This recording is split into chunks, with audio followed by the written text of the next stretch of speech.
ভারত নিজেদের দাবি করে বাংলাদেশের অকৃত্রিম বন্ধু হিসেবে।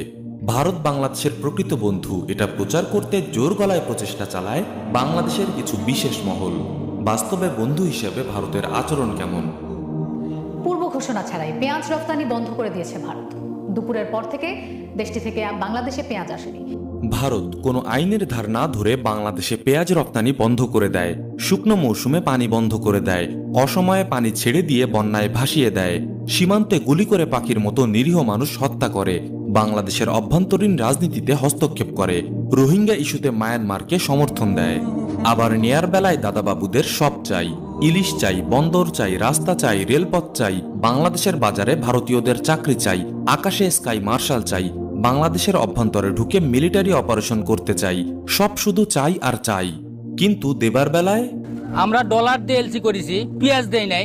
ভারত সরকার আমাদেরকে পেঁয়াজের জুস দিছে, জুস যেমন জুস দিছে যে মানুষকে ফিরে দিল নেছে না।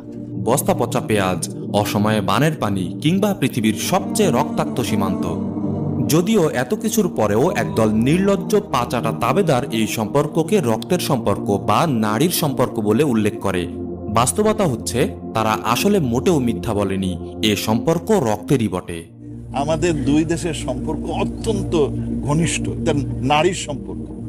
আমাদের সম্পর্ক ভারতের সাথে এটা ঐতিহাসিক, এটা আমাদের রক্তের সাথে সম্পর্কিত। বাংলাদেশ জন্মের শুরু থেকে নিয়ে আজ পর্যন্ত এক মুহূর্তের জন্য ভারত বাংলাদেশকে নিজেদের করদরাজ্য বানানোর স্বপ্ন ছাড়েনি। বন্ধ করেনি বাংলাদেশের সব ব্যাপারে দাদাগিরি করা। মরহুম তাজউদ্দিন সাহেব ভারতের সাথে দাসত্বের 7 দফা গোপন চুক্তিতে স্বাক্ষর করেই মূর্ছা গিয়েছিলেন, তা আজ কজনই জানে। জন্মলগ্ন থেকে আজ পর্যন্ত ভারত তিলে তিলে এদেশের শিরায় উপশিরায় প্রবেশ করেছে, একে একে দখল করে নিয়েছে সেই মাথাগুলো যারা দেশ চালায়। যাদের দখল করে নিতে পারেনি তাদের কিনে নিয়েছে, যারা তাতেও বশ মানেনি তাদের হত্যা করেছে। ভারতের চাণক্য নীতির খুনি কসাই রয়ের এজেন্টরা আজ ছড়িয়ে ছিটিয়ে আছে স্বাধীন বাংলাদেশের প্রতিটি আনাচে কানাচে। এমনকি স্বাধীন দেশের নিরাপত্তা সংস্থাও জানে না তা সংখ্যায় কত এবং কোথায়।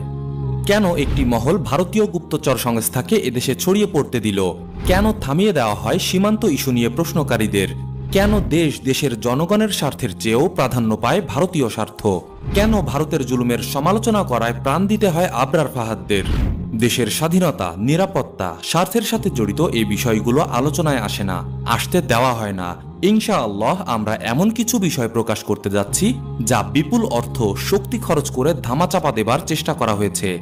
আমরা মুখোশ খুলে দিতে এসেছি চেতনার সবক দেয়া দেশের সাথে গাদ্দারি করা গ্যাংদের।